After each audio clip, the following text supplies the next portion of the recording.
Good morning. Welcome to my channel. My name is George. I am still in Mazatlan, Sinaloa. I'm gonna go in the shade here because the light tends to be a little too harsh when I step into the sunlight. All right, let's have a seat. I talk to you again about cycling and in general, even getting around in Mazatlan, and that probably goes for a lot of other Mexican cities. Well, just recently I posted a video talking about how safe I felt traveling in Mexico,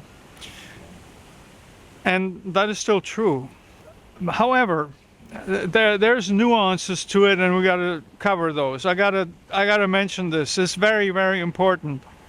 Most people, when they ask me whether we had any problems in Mexico, rolling their eyes, they talk about crime, and more specifically violent crime. That's what people are generally afraid of, and that's the thing that's the least of your worry. I mean, really, as I mentioned in my other video, the murder rates here for tourists, they're very low. There's also the kidnappings. It's just not a thing, you know. You don't have to worry about that kind of stuff. But there's one thing that I gotta mention that you really, really have to be careful about. See that across the bridge there? Yeah, basically I was riding in the space between the pavement and the guardrail. And I'm not the only one. There's plenty of motorcyclists that have to do the same thing. This is bad, guys. This is so bad. The infrastructure within the cities here and the amount of traffic that it handles, it could get dicey really, really fast. Like, mostly I am talking about cycling. Now, I've done a lot of bike rides in Mazatlan, and after, what is it now, 5 weeks or so, I'm at the point where I have to say, well, I don't recommend it. I mean, for me, it's a lifestyle thing. I bring my bicycle no matter where I go, or I'd like to, and ride it. I mean, that's an excellent way to get around. It costs me nothing. It gives me physical exercise, and it's just an awesome way to see more, because you're not limited to the places that people want to show you. Like, say you go by taxi or bus or whatever. Well, the only way apart from walking to see everything is cycling. You know, you stop that bike wherever you want to, and you check things out as they pop up. That's why I like it so much.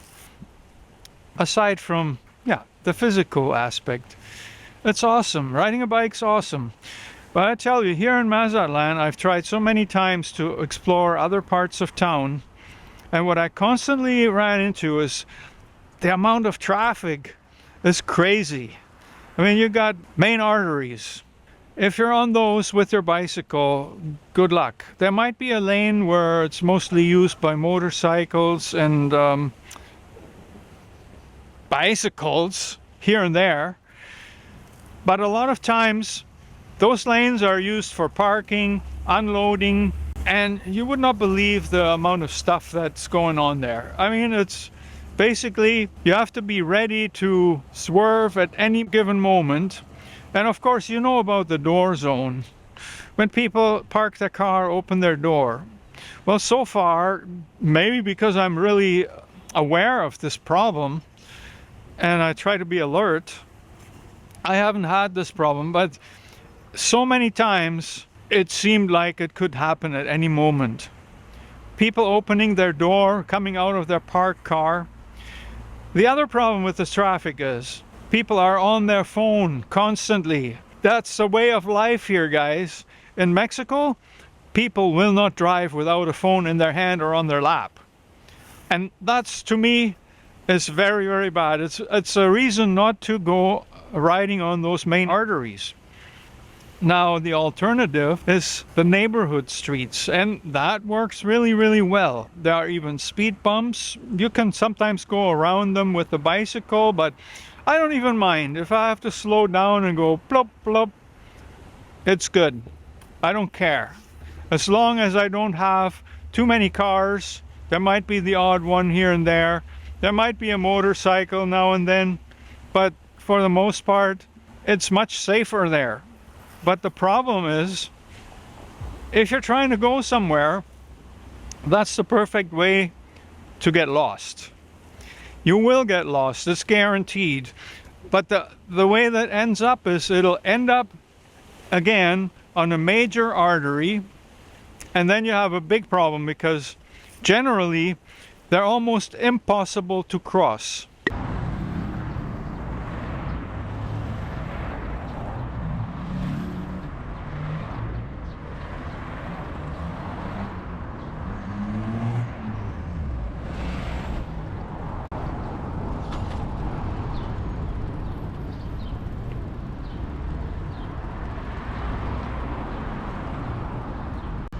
Made it. And by the way, if you happen to be on one and you're attempting a left turn just about anywhere, unless it's like a divider, but it's almost impossible to turn left. I mean, I've ridden detours just to avoid left turns because they're impossible. You cannot get across. Now, one of the problems here might be that a lot of times I'm riding in the morning when a lot of people are trying to get to work. So it's kind of a rush hour thing. But even during the day, the traffic is usually heavier than, I would say, even in Edmonton, Alberta.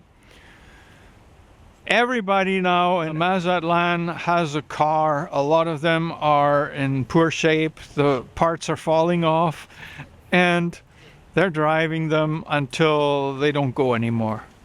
They're fixing them too, but usually I don't think they fix the minor stuff. They fix the major stuff. And you know, when it comes to exhaust systems, yeah, first of all, you're going to breathe a lot of it. And then the other thing is the noise. The noise level is ridiculous. I mean, when somebody has an older motorcycle here and the exhaust system is gone, well, they generally don't care about that. They don't fix it. Probably they think it's fun, but seriously, I think there are some people who just cannot afford to fix anything else than what is keeping them on the road. And I don't think they enforce noise laws here, if they even have them. I've seen them check licenses and stuff, so some enforcement is happening. The other thing is the speed enforcement, of course, is not happening. Even here on the, like I'm at the top of the Malecon now, and even that, to cross it, it's so hard, guys. It's almost impossible at times. You know, you have to run across because there are cars that are supposed to go at a speed of 40 kilometers an hour, which they're not, but that's the speed limit, so that it's impossible for pedestrians to get across there. I don't know why a city like Mazatlan that supposedly relies on tourism for a lot of their revenues cannot do better than that. But this is not really the only thing that I wanted to get at in this video. The lack of good infrastructure, especially the older roads, isn't just a problem when you're cycling. It can also be really, really dangerous for you when you're walking. Sidewalks, again, because cars are being parked on them, and at times they're so narrow that you won't fit in the first place. It's an obstacle course. Sometimes people set up their business on the sidewalk, and other times there are people that just, you know, they live in a house right next there. They set up their plastic chairs outside on a table and playing a card game, or they're just hanging out. It's all kind of part of the culture, and it's really nice in a way, but if you're trying to go for a serious walk, it's really hard to get somewhere. And then again, you have the choice between busy roads. When it's the neighborhood streets, usually what you're going to have to do is go walk on the road. And most of the time that is fine, but then there are people in cars that expect you to step out of the way or jump out of the way. I've had even people yell at me because I was in their way, walking on the road where there was no other place to go. I need to mention in this video is like we actually had an accident a couple of weekends ago. What happened is Barbara and I walked to the beach together, and I was catching some really nice shots of the sunset. Even got a paraglider in there and stuff. Fantastic. So then on the way home, of course it is dark, you know, after sunset, it doesn't take very long, you know, then you have darkness. But the streets are lit, there are lots of people wandering around, and the problems, they persist. They're the same as in the daylight. You know, you got this obstacle course. There are people parking. They are pulling up right next to you because they're on a mission. They want to get to their spot. And if you happen to walk there, well, yeah, you better jump. And there wasn't even that. On the sidewalk, there are always certain bumps, and like sometimes they mix a batch of concrete right on the street or on the sidewalk, and it makes a little bump. So there are lots of obstacles. And what happened 2 weekends ago when we were walking home, Barbara tripped. And it was a disaster. Barbara fell face first onto the street, between the street and the sidewalk. She hurt her upper lip really, really bad, cracked her tooth. It took her out for days. Yeah, for a couple of days, basically, she had to spend just time indoors, put ice on her lips. She had to take some anti-inflammatories and stuff. And thanks to that, and some disinfectant stuff that we got, it healed fairly quickly. She's back to normal as far as her face goes. The tooth has been repaired. We have an excellent dentist here in town. There's no problem finding that. What still remains is she doesn't walk very well now. It's because her knees were both bruised, and it takes time for that to subside. So we haven't been doing a lot of things that we thought we were going to do. Ooh.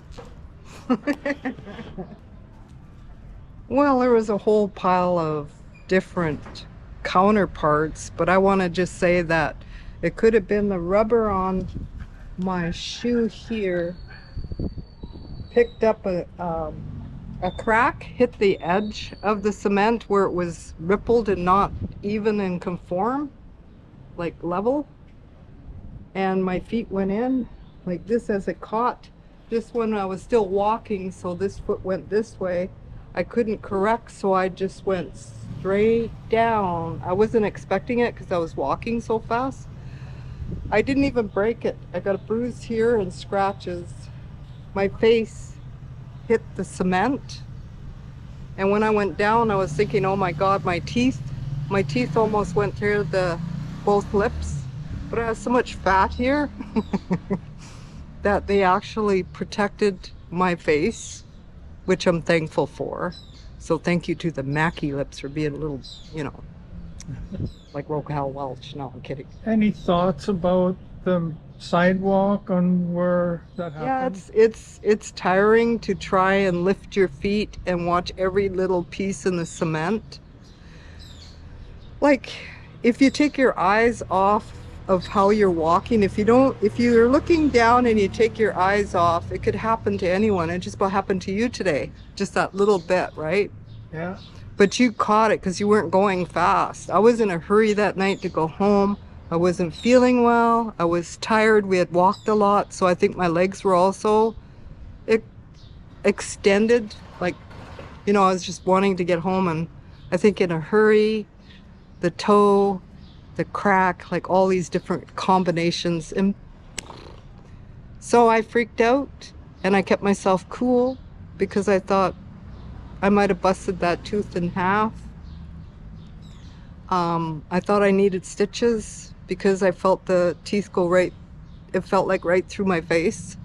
As you can see, it's healing now, but it was all swollen in here from the teeth. I mean, there's still time. We're walking to the beach, and we're enjoying that at least every other day or sometimes more. And we're walking to the market. We're doing all the stuff that doesn't require too much walking.